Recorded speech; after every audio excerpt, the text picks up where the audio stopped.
Abra sua Bíblia em Gênesis capítulo 8.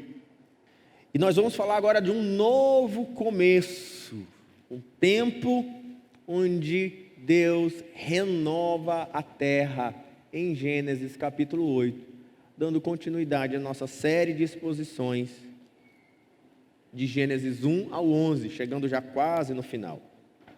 Lembrou-se Deus de Noé e de todos os animais selváticos e de todos os animais domésticos que com ele estavam na arca. Deus fez soprar um vento sobre a terra e baixaram as águas. Fecharam as fontes do abismo e também as comportas dos céus. E a copiosa chuva dos céus se deteve. As águas iam se escoando continuamente de sobre a terra e minguaram ao cabo de 150 dias. No dia 17 do 7º mês, a arca repousou sobre as montanhas de Ararat, e as águas foram minguando até o 10º mês, em cujo primeiro dia apareceram o cimo dos montes. Ao cabo de 40 dias, abriu Noé a janela e fizera na arca, e soltou um corvo, o qual, tendo saído, ia e voltava, até que se secaram as águas de sobre a terra. Depois soltou uma pomba, para ver se as águas teriam já minguado da superfície da terra. Mas a pomba, não achando onde pousar o pé, voltou a ele para a arca, porque as águas cobriam ainda a terra. Noé, estendendo a mão, tomou-a e recolheu consigo a arca, esperou ainda outros 7 dias e de novo soltou a pomba da arca. À tarde, ela voltou e ele trazia no bico uma folha nova de oliveira. Assim entendeu Noé que as águas tinham minguado sobre a terra. Então esperou ainda 7 dias e soltou a pomba. Ele, porém, já não tornou a ele. Sucedeu que no primeiro dia do mês do ano 601, as águas se secaram de sobre a terra. Então Noé removeu a cobertura da arca e olhou, eis o solo, estava enxuto. E os 27 dias de segundo mês, a terra estava seca. Então disse Deus a Noé: sai da arca, e contigo tua mulher e os teus filhos, e as mulheres dos teus filhos, os animais que estão contigo, e toda a carne, tendo aves como gado, e todo réptil que rasteja sobre a terra. Faze sair a todos, para que povoem a terra, sejam fecundos, e nela se multipliquem. E saiu, pois, Noé com seus filhos, sua mulher e suas mulheres, e seus filhos. E também saíram da arca todos os animais, todos os répteis, todas as aves, e tudo que se move na terra segundo as suas famílias. Levantou um altar ao Senhor, e tomando ele animais limpos e de aves limpas, ofereceu holocausto sobre o altar. E o Senhor aspirou o suave cheiro e disse consigo mesmo: não tornarei a amaldiçoar a terra por causa do homem, porque é mau o desígnio desígnio íntimo do homem desde a sua mocidade. Nem tornarei a ferir todo o vivente como fiz, porquanto durar a terra, não deixará de haver semente, e ceifa, e frio, e calor, e verão, e inverno, dia e noite. Depois que o Senhor traz um julgamento sobre a terra, porque a terra tinha entrado em estágio de maldade, pecado e depravação, o Senhor agora começa tudo de novo, porque relembrando a história, Gênesis capítulo 6 conta que a terra estava corrompida à vista de Deus, cheia de violência. Chega a dizer que todo ser vivente havia se corrompido. Havia só um único homem que se manteve fiel aos caminhos do Senhor, e o nome dele era Noé. Por causa da maldade do homem, Deus toma a decisão de dar cabo de toda a carne. E a maneira que ele vai dar cabo de toda a carne e destruir toda a carne para renovar, para julgar a terra e também purificar a terra, foi através das águas do dilúvio. Então Deus manda para Noé, como você conhece bem a história, e diz para ele, capítulo 6, verso 14, faz uma arca de cipreste. E foi exatamente o que Noé fez, e preparou uma grande arca. Depois o Senhor colocou Noé e a família de Noé na arca. Os outros não creram na pregação de Noé, como diz o apóstolo Pedro em suas cartas, e então se romperam as fontes do grande abismo e as comportas dos céus se abriram. E diz o texto que morreu toda a carne sobre a terra. Capítulo 7, verso 22. Mas quando chega no capítulo 8, no versículo 1, diz que lembrou-se Deus de Noé. Deus tinha uma aliança com o homem, uma aliança que ele tinha feito desde Adão e Eva, dizendo que de Eva nasceria alguém que restauraria todas as coisas. Havia uma linhagem de Eva que precisava permanecer, e Deus então elegeu Noé para ser a semente preservada de Eva. Lembrou-se Deus de Noé.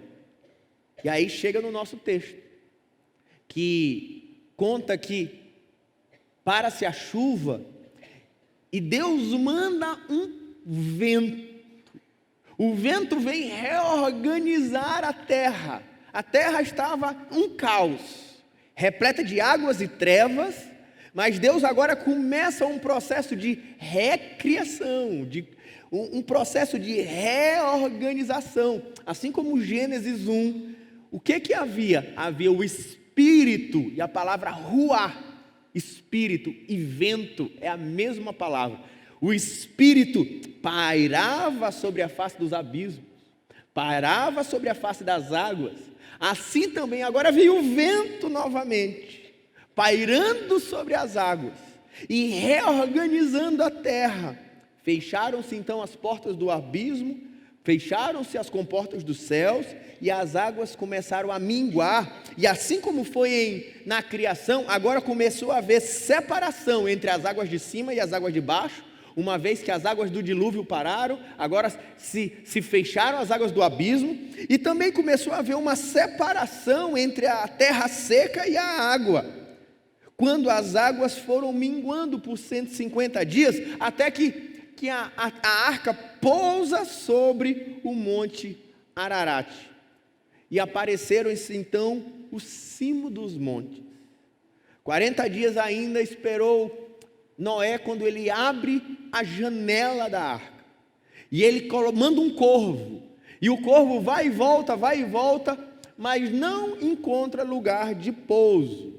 Passado mais um tempo, ele lança a primeira pomba, a pomba vai e volta, porque não acha terra seca ainda. Passados 7 dias, ele manda outra pomba, e ela já volta agora com um galho de figueira. Agora a terra já começa a aparecer, mas ainda não é o suficiente para a sobrevivência do pombo, e ele volta. Passado mais 7 dias, ele envia novamente o pombo, e o pombo já não volta mais, simbolizando que agora novamente há área seca na terra, há separação entre as águas e a terra. Deus agora está preparando uma nova vida na terra, um novo tempo para a terra e para a humanidade. E no texto que a gente viu, por exemplo, nos versos 13 e 14, a gente vê que existe agora uma nova terra. Agora a terra estava seca. Deus havia purificado a terra toda, e agora uma nova terra, separada das águas, estava pronta para o homem habitar. Novamente, assim como em Gênesis, ele povoou com animais, ele tira da arca os animais e manda que os animais multipliquem-se e sejam fecundos e povoem aquela terra nova com novos animais. Sai também uma nova família motriz, uma família pela qual todos os homens seriam feitos mais uma vez, assim como foi em Adão e Eva. Agora era Noé e a sua família, quando Deus diz para Noé: sai da arca, tu e a tua família, no verso 16, e ele renova o propósito do homem, dizendo: há uma missão para vocês, dominem sobre a terra, sejam fecundos, multipliquem-se. A mesma missão que foi entregue a Adão era renovada para Noé. Agora o homem poderia viver novamente, depois do caos do pecado, da destruição e do mal que o pecado fez para a humanidade. Havia uma nova esperança, um novo raio de luz, o homem poderia sonhar novamente com uma nova existência, porque Deus fez novo todas as coisas. Glória a Deus. O dilúvio e a arca representam um novo começo para a terra. Ainda mais, o dilúvio e a arca representam um novo começo para o homem. O homem agora podia recomeçar. Glória a Deus. Quantos hoje falam assim: Senhor, obrigado porque o Senhor nos dá esperança e oportunidade de recomeçar. Glória a Deus. Nosso Deus é um Deus dos recomeços, né? Que conhece o pecado do homem, mas permite que o homem possa arrepender-se e recomeçar mais uma vez, assim como foi com a humanidade em Adão e depois com Noé. Porque a terra estava corrompida, cheia de violência.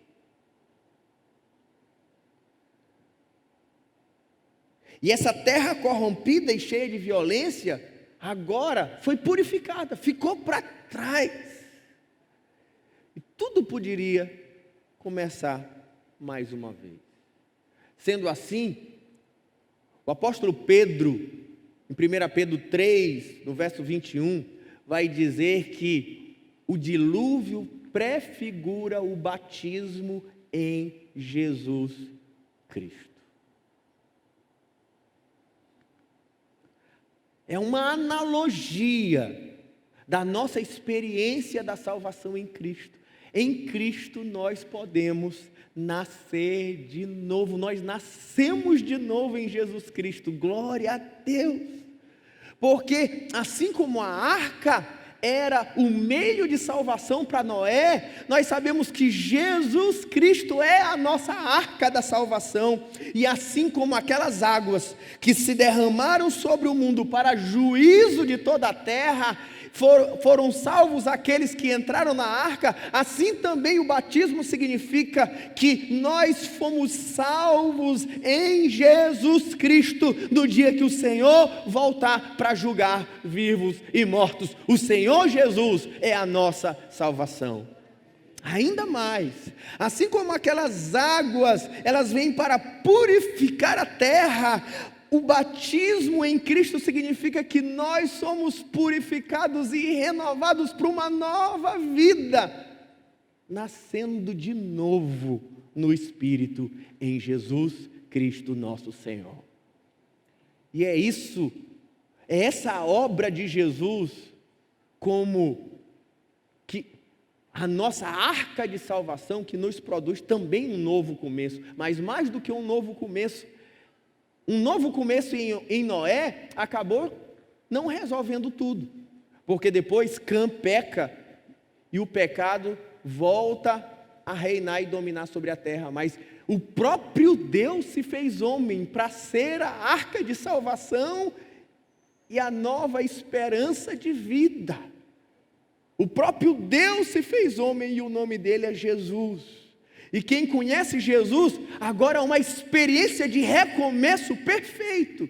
Como Jesus disse a um líder religioso. A isto respondeu Jesus: em verdade te digo, que se alguém não nascer de novo, não pode ver o reino de Deus. A mensagem de Jesus Cristo era uma mensagem do novo nascimento. O apóstolo Paulo, falando sobre essa verdade, diz: assim, se alguém está em Cristo, é nova criatura. As coisas velhas já passaram, e eis que tudo se fez novo. Posso ouvir um glória a Deus por isso, irmãos? Você é nova criatura em Jesus. Quem está em Cristo nasceu de novo. As coisas velhas ficaram para trás, e agora há uma nova existência, uma nova vida, uma vida eterna a ser vivida com Jesus. Você não é mais a mesma pessoa, porque você nasceu em Cristo. Você nasceu do Espírito. Você não é só mais nascido da carne, mas o Espírito de Deus permitiu você ter uma nova existência, uma nova vida, um novo começo. E se você chegou aqui hoje dizendo: como eu queria começar de novo, como eu queria a experiência de Noé, de poder deixar tudo para trás, purificar a minha vida, ter a oportunidade de recomeçar. Eu quero dizer para você que sim, você pode recomeçar. Sim, você pode fazer tudo de novo. Talvez você pudesse falar: se eu pudesse voltar no passado, renascer para reconstruir a minha vida. Realmente você não pode voltar para a barriga da sua mãe, mas você pode nascer de novo e fazer tudo diferente. Se você crê em Jesus Cristo e se arrepender, Jesus pode te fazer nascer mais uma vez. Como o próprio Senhor Jesus diz a Nicodemos, quando ele pergunta: por acaso como é que eu posso nascer de novo? Posso eu voltar para a barriga da minha mãe? E Jesus diz: em verdade te digo, quem não nascer da água e do Espírito não pode entrar no reino de Deus. O que é nascido da carne é carne. O que é nascido do Espírito é Espírito. Não te admires de eu te dizer: importa-te nascer de novo.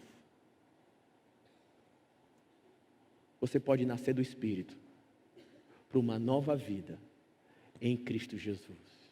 Para poder dizer, como diz o apóstolo Paulo: agora não sou eu mais que vivo, mas Cristo vive em mim. Nós temos que nascer da água e do Espírito, porque o arrependimento e a conversão é o caminho para a mudança de vida. O apóstolo Paulo diz que no batismo, quando nós somos batizados na água, aquilo é o símbolo do nosso novo nascimento. Em Romanos capítulo 6, verso 4, ele diz assim: fomos sepultados com ele na morte pelo batismo, para que como Cristo foi ressuscitado entre os mortos, pela glória do Pai, assim também andemos nós em novidade de vida. Porque se formos unidos com ele na semelhança de sua morte, certamente o seremos também na semelhança de sua ressurreição, sabendo disso, que foi crucificado com ele o nosso velho homem, para que o corpo do pecado seja destruído, e não sirvamos o pecado como escravos, porque quem morreu está justificado do pecado. Ora, se já morremos com Cristo, cremos que também com ele viveremos. Irmãos, você morreu para o velho homem, nós começamos de novo, porque Jesus nos fez nascer mais uma vez. Glória a Deus. No batismo, o velho homem ficou para trás, e quem sai daquelas águas é um homem ressuscitado, ressurreto pelo poder do Espírito de Deus. Glória a Deus. Você entende quem você é, irmão? Você não somente mudou de religião, você mudou de vida.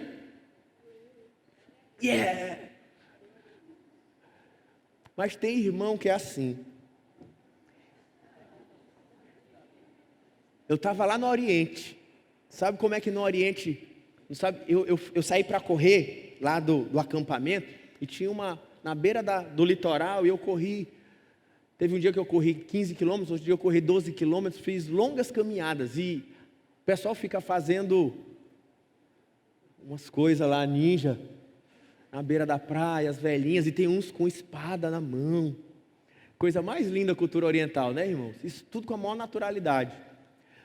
Mas lá, às vezes, quando eles vão preparar os pratos, eles pegam a galinha, tiram a galinha, botam a galinha viva, aí eles pegam a espada.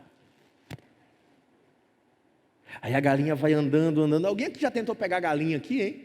Já fez essa brincadeira de pegar a galinha? Quem conseguiu pegar a galinha?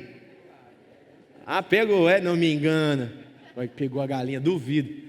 Aí eles ficam aqui, ó, com a espada samurai. Aí a galinha, galinha nem sabe que ele tá querendo comer a galinha. A galinha vai para lá, para cá. Quando a galinha chega perto dela, aí ele faz, pá, corta a cabeça da galinha. Aí sabe o que acontece com a galinha? Ela ainda sai correndo sem cabeça, para cima e para baixo. Lá vai a galinha sem cabeça. Assim eles me contaram, né? Eu não vi, me contaram que a galinha sai correndo sem cabeça por alguns minutos, por alguns segundos, até ela cair, porque ela continua repetindo ainda os movimentos que ela fazia de maneira involuntária. Tem crente que é assim. Tem crente que já morreu para o velho homem, mas continua igual a galinha, fazendo as mesmas coisas. E ele continua mentindo, enganando, e fazendo bobagem, e falando o que não deve. Irmão, deixa a galinha morta ficar para trás. Deixa o velho homem morrer. Você não é mais aquele. Diga para o irmão que está do seu lado aí, você não é mais aquele. Esquece ele. Não age mais igual não. Você nasceu de novo, irmão. Glória a Deus. Você não precisa mais ser aquele homem. Em Cristo somos nova criatura. As coisas velhas passaram. Eis que tudo se fez novo. Há uma nova terra, uma nova existência, há um novo tempo. Assim como foi para Adão, em Cristo é muito mais para nós. Pelo Espírito. Assim, o novo homem tem uma nova vida. E que vida é essa? Essa nova vida que a gente precisa viver. É uma nova vida de adoração. Quando ele sai da arca, dessa nova vida, a humanidade de Adão renovada em Noé. Porque você sabia que uma coisa, a gente acha às vezes que o corpo da gente, não, porque tudo que a gente faz é pecado, a nossa carne. Ei, irmão, se eu te dizer assim, quando Deus fez você homem, Ele disse que era muito bom.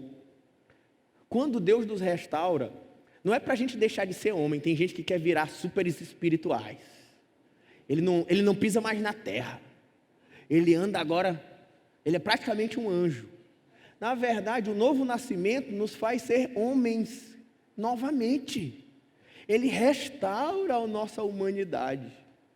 Aquilo que deveríamos ser. E nós fomos chamados para viver em uma nova vida de adoração. E agora, o que Noé faz quando ele sai da arca? Diz o verso 20: levantou um altar ao Senhor. Primeira coisa que Noé faz quando sai da arca é adorar a Deus. Agora a humanidade do homem estava de fato restaurada, porque o homem foi criado para a glória de Deus. O homem foi criado para adorar ao Senhor. Não é isso que diz o apóstolo Paulo? Fomos, antes da fundação do mundo, planejados para o louvor da glória do nosso Deus. E diz que quando Noé prepara o altar e adora ao Senhor, diz que aquele aroma sobe como um aroma suave às narinas de Deus. E Deus aceita aquela adoração como um aroma agradável a Deus. E aquele sacrifício abrandou a ira de Deus. E Deus então resolve: nunca mais tornarei a amaldiçoar a terra, nem tornarei a ferir todo ser vivente. Tem gente que fica esperando acontecer uma grande catástrofe mundial até hoje. Greta Thunberg disse recentemente que nós estamos à beira de um colapso mundial. Não foi isso que a Greta Thunberg disse? O problema é que ela não leu Noé. Porque se ela lesse Noé, Deus disse: eu prometi que não voltarei a amaldiçoar a terra por causa do homem. Se você está esperando ter um grande colapso, os planetas se encontrarem, explodir, vir um grande meteoro e destruir a Terra, ei, Deus já disse, não vai acontecer. Quem vai garantir isso sou eu. A gente vai estar seguro até a volta do Senhor Jesus. É Ele que vai definitivamente restaurar a terra, um novo céu e uma nova terra, lá em Apocalipse 19, 20 e 21. Esse sim vai ser o grande acontecimento mundial da nossa história. A terra não está no caos e no acaso, e Deus não vai deixar que nós, homens, destruamos a própria terra, mais uma vez. E aí Noé levanta um altar ao Senhor. E a gente vai ver que aqui em Noé o que é adoração? Adoração é uma vida na presença do Senhor. Quantos querem viver uma vida na presença de Deus aqui? Dá uma glória a Deus. Quantos querem, como disse Moisés, ver a face do Senhor? Quantos querem como Abraão, que diz a Bíblia que era amigo de Deus e falava com ele face a face, como quem fala seu amigo? A Moisés também. Quantos querem ser aqueles que andam com Deus? Noé andava com Deus. Nós vivemos e fomos criados para andar com Deus, para adorar, é a nossa existência, é a nossa natureza, é para isso que você foi criado, para ser amigo de Deus. Por isso quando Jesus vem, Ele diz, já não vos chamo servos, mas amigos, porque a nossa natureza é uma natureza para viver diante do altar de Deus, para viver como Noé, prostrado diante de Deus. Diz a Bíblia que Noé era justo e íntegro. E a ideia de justo e íntegro é alguém que era obediente à palavra de Deus. Ele foi tão obediente ao ponto de construir uma arca, como uma ordem quase absurda, diante das conjunturas geográficas e culturais. Mas Noé não, ele estava prostrado, dizendo, Senhor, não quero saber o que me agrada, eu não quero saber qual é a minha vontade, eu não quero saber qual é o que me dá prazer sobre tudo, eu quero dar prazer ao Senhor, eu quero fazer a tua vontade, eu estou rendido aos teus pés. E por isso que essas são posturas de adoração. Quando você se prostra de joelho diante de Deus, significa dizer, eu me rendo, como alguém numa guerra, que reconhece o poder maior do outro e abandona as armas, se ajoelha, levanta uma bandeira branca, que significa eu me rendo, eu me entrego, seja feita a vontade de vocês. Assim devemos ser nós diante de Deus. Assim, quando um ladrão vem nos assaltar, o que a gente faz? Levanta a mão. Significa o quê? Eu me rendo. Precisamos estar rendidos diante de Deus, Senhor, sem armas. Estamos prostrados ao teu altar, seja feita a tua vontade, quebrantada. É uma vida de adoração.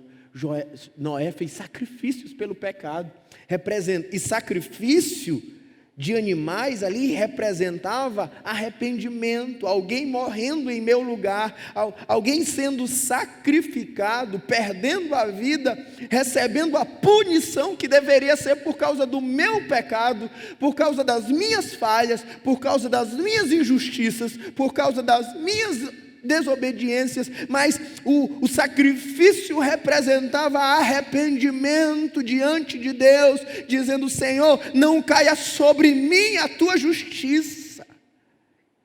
Quebrantado, arrependido, reconhecendo que é pecador e é desesperado pela misericórdia e pela graça de Deus. Se não for o Senhor. Uma vida de adoração é uma vida dependente de Deus. A primeira coisa que Noé fez quando saiu da arca, não foi fazer uma reunião de gestão, de organização, para tomar decisões, para começar a fazer a nova humanidade, não. O que Deus fez, o que Noé fez, foi invocar a Deus. Primeira coisa que Noé fez foi buscar a Deus, num gesto de total dependência. Não é pela minha inteligência, não é pela minha força, é pela vontade e pela força de Deus. Posso me lembrar de Timóteo, Paulo dizendo a Timóteo, antes de tudo, capítulo 2, versículo 1, sejam conhecidas diante de Deus as vossas orações. Antes de tudo, sejam feitas orações por todos os homens. Paulo coloca a oração como a primeira obra antes de qualquer outra. É uma vida de adoração, na presença de Deus, prostrado diante de Deus, quebrantado diante de Deus, dependente de Deus. Vocês lembram de Maria, quando junto de Marta fazendo muitas coisas, preparando um almoço, mas Maria só queria estar onde, irmãos?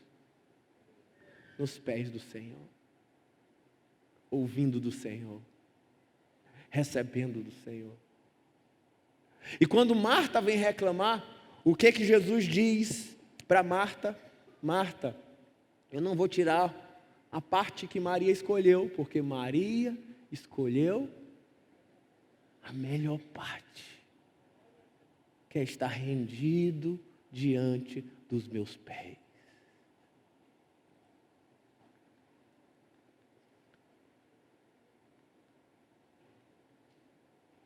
Você lembra daquela mulher pecadora que foi até a casa de um fariseu? Aquela mulher que era reconhecida como pecadora demonstrou uma vida nova, renovada. Quando aquela mulher se joga nos pés de Jesus e quebra um vaso de alabastro, começa a ungir os pés de Jesus e lavar os pés de Jesus com os próprios olhos, com as suas próprias lágrimas, e enxugar com os seus cabelos. Aquele cheiro subia com incenso que agradava a Jesus, que agradava a Deus. Aquela mulher quebrantada aos pés de Jesus, sem se importar com o que pensavam os religiosos, sem se importar com quanto valia aquele perfume caríssimo, sem se importar com a sua fama de pecadora. Tudo que ela queria era agradar a Jesus, adorar a Jesus, se render a Jesus. Aquela mulher escolheu a parte correta. Josafá escolheu a melhor arma. Vimos domingo passado.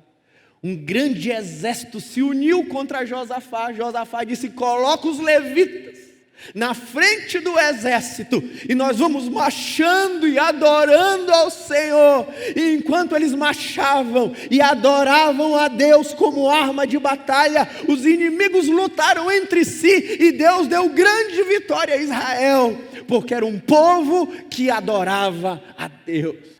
O que Deus procura? O próprio Senhor Jesus diz que Deus procura adoradores que o adoram em espírito e em verdade. Fomos criados para o louvor da glória de Deus. Por isso, irmão, adore a Deus. Quebrante-se na presença dEle. Esse é o motivo da sua vida. E quando Noé apresenta a sua oferta, diz o texto que aquilo subiu como um aroma suave às narinas do Senhor. E aqui traz um conceito de adoração, logo de Gênesis, nos primeiros capítulos. Adorar é o desejo de dar prazer a Deus. É o desejo de dar alegria ao coração do Senhor. E aquela adoração de Noé subiu como um aroma suave que agradou as narinas do Senhor. Assim que tem que ser a nossa vida, a nossa existência, os nossos cultos. Tudo que fizermos, temos que fazer para adorar a Deus. esse profundo desejo de dar prazer a Deus. Você quer agradar a Deus? Sim ou não? Por que você vem aqui, por exemplo, aos domingos? Para agradar a Deus? Ou você espera que Deus te agrade quando você vem para cá? Você vem para cá para agradar a Deus ou você espera que o pastor Jean te agrade com as músicas que você gosta? Você vem para cá para agradar a Deus ou você espera que o palestrante te agrade com uma boa mensagem motivacional? Por que você vem aqui dia de domingo? Quanto você está disposto a entregar para agradar a Deus? Às vezes você tem que dar presente para sua mulher, sim ou não? Aí você compra uma caixa de bis, embrulha para presente. É isso, irmão? Aí chega no aniversário de casamento, ela abre uma caixinha pequena, normalmente é uma coisa, né? Ah, meu Deus, ela abre uma caixa de bis. Você acha que vai agradar ela, irmão? É mais fácil ela jogar essa caixa de bis na tua cabeça. Quanto você está disposto a entregar para agradar a Deus? Você já quis agradar alguém? E aí, o que você fez? Eu me lembro que, às vezes a gente começou um namoro, tipo Caio e Anamel.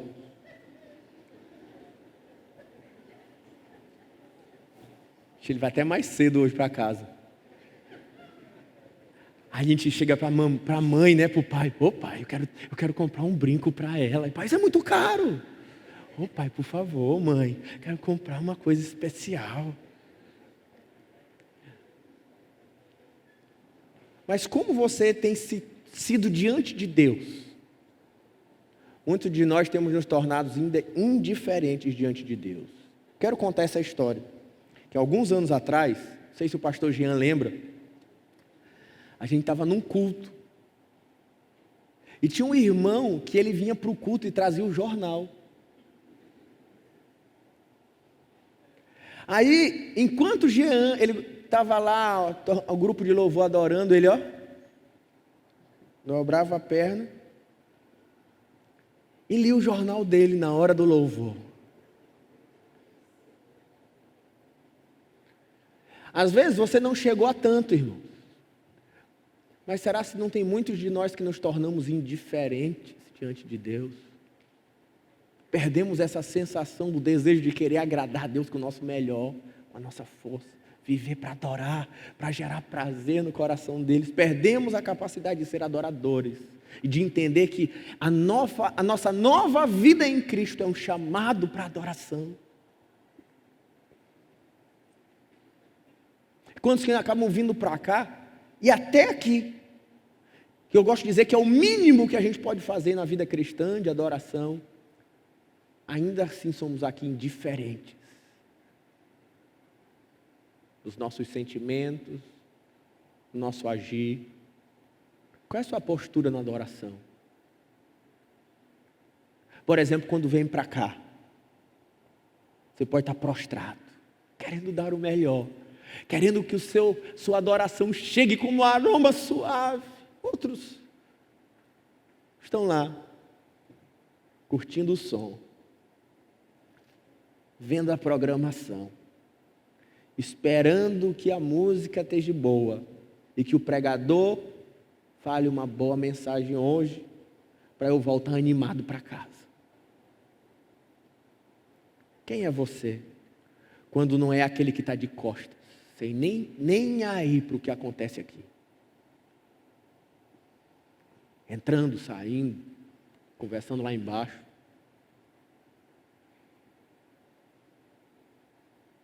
Qual a sua postura na adoração pública? Vai representar a postura da sua adoração na vida. Agrade o coração de Deus. É para isso que você nasceu de novo. Porque aquele sacrifício abrandou o coração de Deus. Ele diz: não tornarei a amaldiçoar a terra, nem tornarei a ferir todo homem, a todo vivente.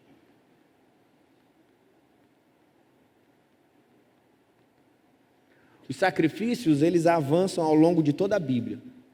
Vocês lembram do sacrifício de Abel, do sacrifício de Noé, do sacrifício de Abraão? Os sacrifícios na lei, no tabernáculo, no templo, eles se repetiam. E diz lá em Levíticos capítulo 1, que aqueles sacrifícios eram recebidos como aroma suave às narinas de Deus. Mas o sacrifício perfeito, que abrandou a ira de Deus para nós, é o sacrifício do Cordeiro de Deus que tira o pecado do mundo, Jesus Cristo nosso Senhor. Esse é o sacrifício que pode renovar a nossa vida completamente. O sacrifício que me traz de volta para a adoração, que me traz de volta à presença de Deus, que me traz de volta à vida e ao propósito de Deus, que me permite nascer de novo, onde as coisas antigas ficam para trás e eu posso atravessar com intrepidez o santo dos santos. É o sacrifício que me transformou em um adorador. Só há um sacrifício perfeito, que todos os do Antigo Testamento somente prefiguravam. Mas o verdadeiro sacrifício que rasgou o véu do templo e deu livre acesso a todos à presença de Deus, ao Santo dos Santos, foi o sacrifício de Jesus na cruz. E se o que Jesus fez naquela cruz foi para me levar para dentro do altar dele, a nossa adoração é um termômetro na nossa nova vida em Cristo Jesus. E eu queria que você usasse agora o termômetro, não para o irmão que está do seu lado, esse termômetro para você.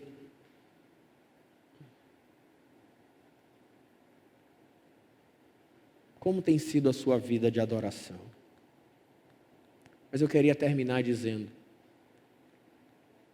que, independente do que esse termômetro te falar, em Jesus Cristo, você pode recomeçar hoje.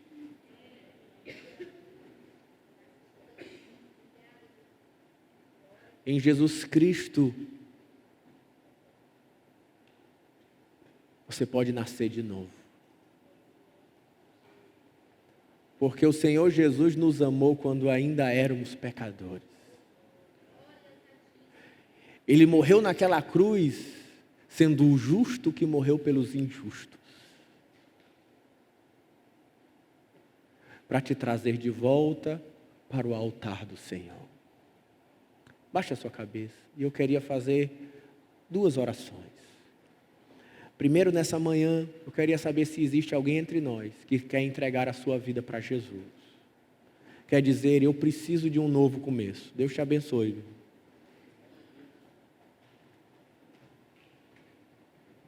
Existe alguém, existe mais alguém, Deus te abençoe.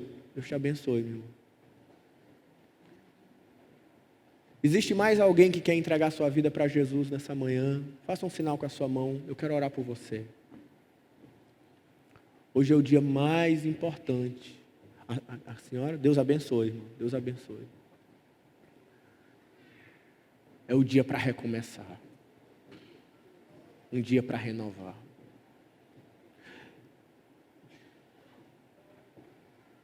Um dia eu também tomei uma decisão radical como a sua hoje. Dizer assim, eu quero nascer de novo. Eu preciso de Jesus.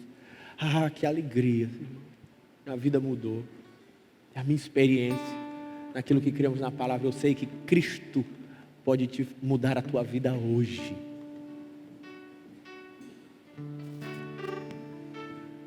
E eu queria pedir, eu quero orar por você, você que levantou a mão, eu queria que você ficasse de pé, onde você está. Deixa eu orar por você. A igreja vai levantar suas mãos, fica de pé.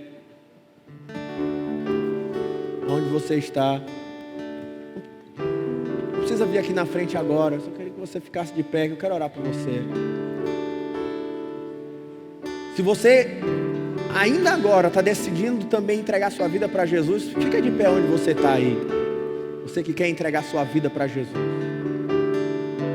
E eu queria que você repetisse essa oração comigo, dizendo assim: Senhor Jesus, eu me arrependo dos meus pecados. E eu entrego a Ti a minha vida, o meu coração. Eu entrego a Ti a minha existência.